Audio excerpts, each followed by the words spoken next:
pengendalian dan penanganan risiko, klasifikasi kerugian, dan pendekatan pasar. Yang pertama, kita akan membahas pengendalian risiko atau risk control.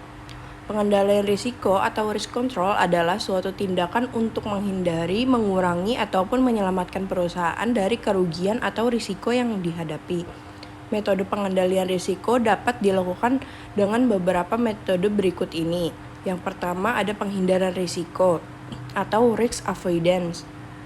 Salah satu cara mengendalikan risiko murni adalah menghindari harta, orang, atau kegiatan dari exposure terhadap risiko dengan jalan A. Menolak memiliki, menerima, atau melaksanakan kegiatan itu walau hanya untuk sementara.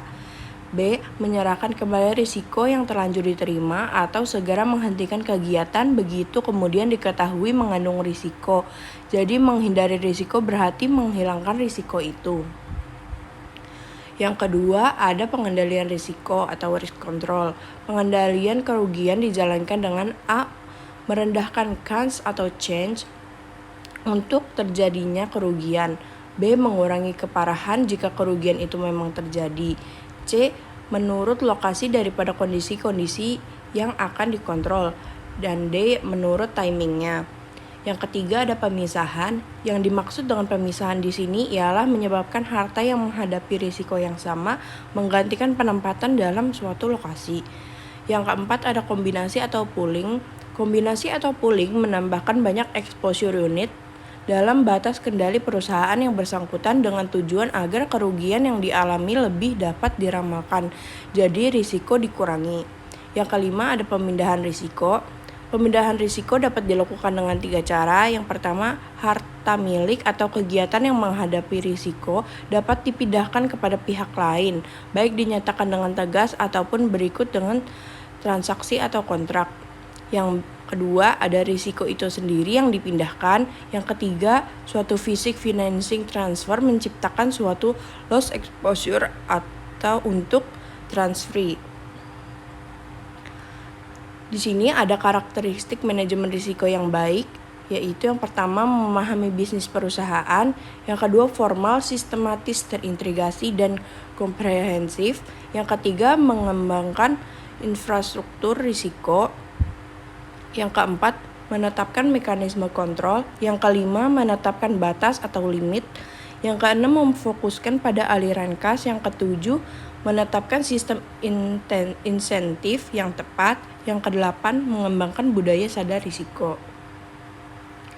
Di sini ada fokus pengendalian risiko. Pengendalian risiko dapat difokuskan pada usaha mengurangi kemungkinan munculnya risiko dan mengurangi keseriusan severity dari konsekuensi risiko. Contohnya memasang alat pemadam kebakaran di gedung, memasang airbag di mobil, memasang sabuk pengaman buruh bangunan. Di sini juga ada timing pengendalian risiko. Pengendalian risiko bisa dilakukan sebelum, selama, dan sesudah risiko terjadi. Contohnya yang sebelum terjadi itu melakukan training karyawan. Contoh saat terjadi kantong udara pada mobil langsung mengembang saat terjadi kecelakaan. Contoh setelah terjadi yaitu memperbaiki mobil untuk dijual lagi. Di sini ada penanganan risiko. Penanganan risiko dilakukan dengan mengidentifikasi berbagai opsi penanganan risiko yang tersedia, yaitu mengurangi kemungkinan terjadinya risiko, menurunkan dampak risiko, menerima risiko, menghindari risiko, dan mengalihkan atau mentransfer risiko. Dan yang memutuskan opsi penanganan risiko yang terbaik dilanjutkan dengan pengembangan rencana mitigasi risiko. Tujuan penanganan risiko yaitu guna melakukan mitigasi atau pelacakan sumber-sumber yang berpotensi mengancam tercapainya tujuan organisasi. Proses pelacakan ini dapat dilakukan dengan riset dan analisa prosedural dari setiap aktivitas organisasi, mulai dari proses pelayanan hingga pengelolaan aset. Di sini saya akan menjelaskan klasifikasi kerugian dan pendekatan pasar. Kerugian dapat diklasifikasikan menjadi kerugian langsung dan tidak langsung. Yang pertama ada kerugian langsung. Kerugian langsung adalah kerugian yang secara langsung berhubungan dengan penggunaan produk atau jasa, seperti kerugian finansial, kerugian reputasi, dan kerugian produktivitas. Di sini juga ada kerugian tidak langsung. Kerugian tidak langsung adalah kerugian yang tidak secara langsung berhubungan dengan produk atau jasa, seperti kerugian kepuasan pelanggan, kerugian kepercayaan, dan kerugian waktu. Di sini saya akan menjelaskan tentang pendekatan pasar. Pendekatan pasar dalam mengenangani kerugian meliputi 3 hal utama. Yang pertama, mengidentifikasi kerugian. Identifikasi kerugian membantu perusahaan mengidentifikasi jenis kerugian yang dapat terjadi. Yang kedua, mengukur kerugian. Mengukur kerugian membantu perusahaan menentukan tingkat kerugian yang dapat diterima. Yang ketiga, ada mengambil tindakan untuk meminimalkan kerugian.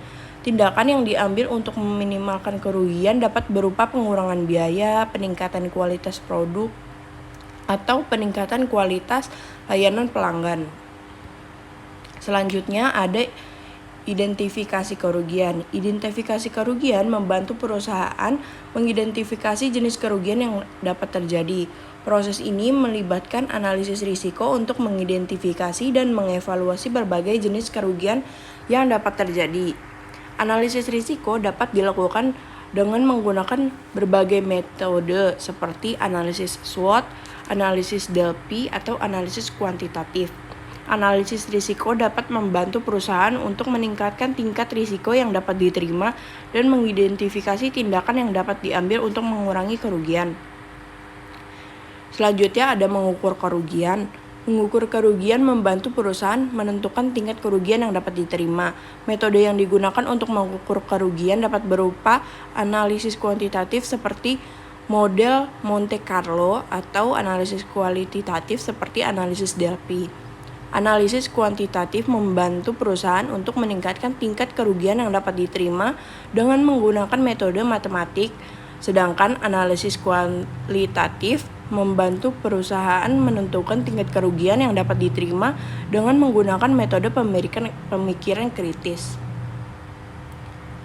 Selanjutnya, kesimpulan, pengendalian risiko merupakan upaya atau tindakan untuk menghindari atau mengurangi risiko yang dihadapi. Pengendalian risiko dapat dilakukan dengan metode 1. Penghindarian risiko, 2. Pengendalian risiko, dan 3. Pemisahan, 4. Kombinasi atau pooling, dan 5. Pemindahan risiko. Manajemen risiko yang baik juga memiliki beberapa karakteristik seperti yang tadi saya jelaskan. Fokus pengendalian risiko adalah usaha untuk mengurangi kemungkinan munculnya risiko dan mengurangi keseriusan dari konsekuensi risiko. Selain pengendalian juga terdapat penanganan pada risiko, yaitu dilakukan dengan mengidentifikasi berbagai opsi penanganan risiko.